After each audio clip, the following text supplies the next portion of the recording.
Hello साथियों, भारतीय नागरिक सुरक्षा संहिता 2023 में हम पढ़ रहे हैं धारा 186। भारतीय नागरिक सुरक्षा संहिता BNSS की धारा 186 जो कि CRPC की धारा 166 के समरूप है।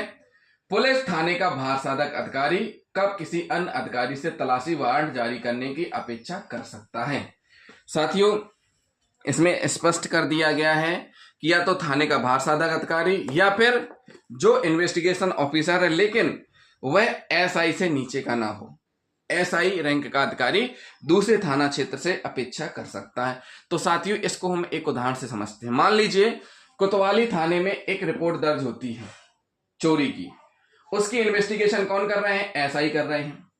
तो इस स्थिति में जब इन्वेस्टिगेशन के दौरान इन्वेस्टिगेशन अधिकारी को लगता है कि इस अपराध से संबंधित कोई चीज दूसरे थाना क्षेत्र में पाई जा सकती है या दूसरे जिले के थाना क्षेत्र में पाई जा सकती है, तो ऐसी स्थिति में कोतवाली के थाना प्रभारी स्वयं या इन्वेस्टिगेशन अधिकारी दूसरे थाने के प्रभारी से या दूसरे जिले में जिस थाना क्षेत्र में उसके प्रभारी से डायरेक्ट बात करके ये अपेक्षा कर सकते हैं कि इस स्थान पर जाकर के इस चीज की मिलने की संभावना है, तो भारतीय नागरिक सुरक्षा संहिता की धारा 185 का पालन करते हुए जाकर के तलाशी करवा लें।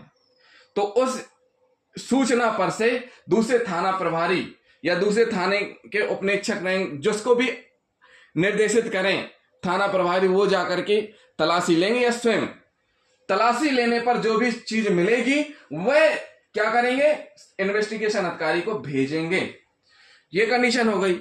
और अगली कंडीशन है कि अगर मान लीजिए कोतवाली के SI को इन्वेस्टिगेशन जो कर रहे हैं उनको ये लग रहा है कि अगर दूसरे थाना क्षेत्र में बताएंगे, दूसरे जिले में बताएंगे तो विलंब लग सकता है, तो ऐसी स्थिति में डायरेक्ट जाकर के तलाशी लेंगे। और जब तलाशी ले रहे होंगे तो इनको क्या करना है? उस थाना क्षेत्र में, जिस थाना क्षेत्र में तलाशी ले रहे हैं उसके भार साधक अधिकारी को सूचित करना है और न्यायालय भी प्रतियां भेजना है। उसके बाद वीडियोग्राफी भी करनी है और लास्ट में यह स्पष्ट किया गया है कि जिसके मकान की तलाशी ली गई है उसके भार साधक को भी आवेदन करने पर निःशुल्क प्रतियां देना है, ऐसा इसमें स्पष्ट किया गया है। अब हम इस धारा को सब क्लोज बाई पढ़ेंगे। तो भारतीय नागरिक सुरक्षा संहिता की धारा 186 का सब क्लोज 1 क्या कहता है कि पुलिस थाने का भार साधक अधिकारी या उपनिरीक्षक से निम्न रैंक का ना हो पुलिस अधिकारी जो इन्वेस्टिगेशन कर रहा है। इसमें स्पष्ट किया गया है कि किसी मामले की इन्वेस्टिगेशन जो SI रैंक का अधिकारी है कर रहा है या फिर थाने का भार साधक अधिकारी किसी दूसरे पुलिस थाने के भार साधक अधिकारी, चाहे वह उस जिले में हो या दूसरे जिले में हो, चाहे उसी के जिले में हो, दूसरे थाने के भार साधक अधिकारी चाहे उसी जिले में हो जिस जिले में ये प्रभारी है, जिस जिले में इन्वेस्टिगेशन कर रहे हैं, या दूसरे जिले में हो, दूसरे जिले के भार साधक अधिकारी से क्या कर सकते हैं? किसी ऐसे स्थान में ऐसे मामले में तलाशी करवाने की अपेक्षा कर सकते हैं जिसमें पूर्व अधिकारी स्वयं अपने थाने की सीमाओं के अंदर ऐसी तलाशी करवा सकते हैं। तो इसमें स्पष्ट कर दिया गया है कि उस मामले से संबंधित कोई चीज मिलने की संभावना है तो जो कि ये भार साधक अधिकारी अपने थाना क्षेत्र में जिस प्रकार की तलाशी कर सकते हैं वैसी तलाशी दूसरे थाना क्षेत्र में या दूसरे जिले के थाना क्षेत्र में तलाशी करवा सकते हैं, इनसे कह करके कि ऐसी चीज मिलने की संभावना है इस स्थान पर। सब क्लॉज 2 क्या कहता है? ऐसा अधिकारी ऐसे अपेक्षा किए जाने पर भार साधक अधिकारी दूसरे जिले का या दूसरे थाने का जैसी ऐसी सूचना प्राप्त होती है, ऐसी रिक्वेस्ट प्राप्त होने पर इनसे, तो वह क्या करेंगे? 185 भारतीय नागरिक सुरक्षा संहिता की धारा 185 के उपबंधों के अनुसार कार्रवाई करेंगे। क्या करेंगे? तलाशी करेंगे, वीडियोग्राफी करेंगे और अगर कोई चीज मिलती है तो संबंधित विवेचक और भार साधक अधिकारी को भेजेंगे।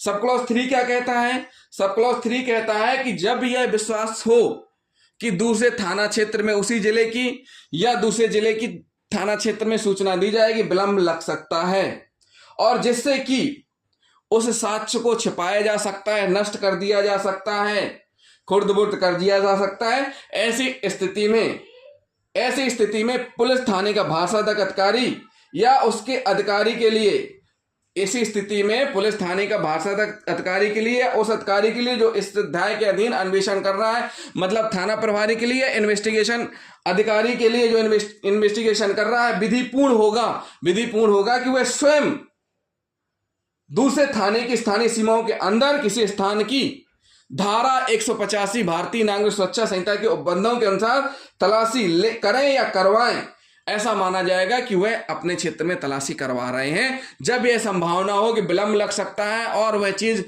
वह सबूत वह नष्ट कर दी जा सकती है, खुर्द-बुर्द कर दी जा सकती है, तो ऐसी स्थिति में भारसाधक अधिकारी या इन्वेस्टिगेशन ऑफिसर जो कि SI रैंक के हैं स्वयं जाकर के तलाशी लेंगे उस थाना क्षेत्र में। और इसमें स्पष्ट किया गया है। फिर उसके बाद सब क्लॉज 4 में क्या कह रहे हैं? सब क्लॉज 4 में स्पष्ट किया गया है कि जब तलाशी डायरेक्ट ली जा रही है तो उस थाना क्षेत्र के थाना प्रभारी को या भारसाधक अधिकारी को तत्काल सूचना भेजेंगे और भारतीय नागरिक सुरक्षा संहिता की धारा 103 के अधीन जो भी चीजें प्राप्त की जाती हैं उनकी सूची तैयार की जाती है, जब्ती पत्रक तैयार किया जाता है, उनकी प्रतिलिपि भी उस संबंधित थाने को भेजी जाएगी। उसके बाद संबंधित मजिस्ट्रेट को भी भेजी जाएगी उनकी प्रतियां। सब क्लॉज 5 क्या कहता है? ये 4 हो गए। सब क्लॉज 5 क्या कहता है? सब क्लॉज 5 कहता है कि जो स्वामी है, जिसके मकान में तलाशी ली गई, स्थान में तलाशी ली गई है, उसके आवेदन करने पर उसको भी निःशुल्क प्रतिलिपियां दी जाएंगी। तो साथियों, ये हुई भारतीय नागरिक सुरक्षा संहिता की धारा 186, जिसमें स्पष्ट किया गया है कि इन्वेस्टिगेशन अधिकारी डायरेक्ट जाकर के दूसरे थाना क्षेत्र में भी तलाशी ले सकता है।